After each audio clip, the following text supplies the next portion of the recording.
இது உங்களுடன் ஸ்டாலின்ங்கிற இதுவே வந்து இப்பொழுது உயர்நீதிமன்றத்தாலே நிராகரிக்கப்பட்டிருக்கிறது. ஏனென்றால் ஒரு முதல்வருடைய பெயரை பயன்படுத்தி எந்த ஒரு விளம்பரமும் செய்யக்கூடாது என்கின்ற தீர்ப்பு வழங்கப்பட்டிருக்கிறது.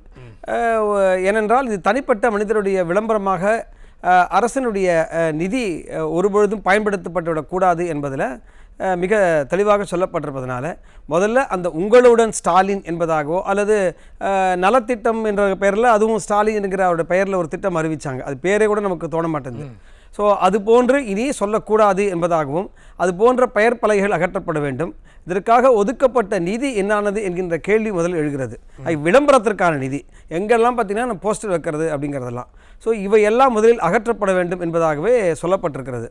அதனால் இப்போ நீங்கள் ஆனால் அதன் கீழ் உருவான திட்டம் அதற்கு அறிவிக்கப்பட்ட திட்டத்தினுடைய செயல்பாடு என்னன்னு கேட்குறீங்க. பெயரே காலி ஆயிடுச்சு அப்படிங்கிறச்சே கஜானா காலியாகாமல் இருக்குமா? அதனால் இப்போ கஜானாவில் எங்கே பணம் இருக்கிறது என்பதை முதல் பார்க்க வேண்டும்.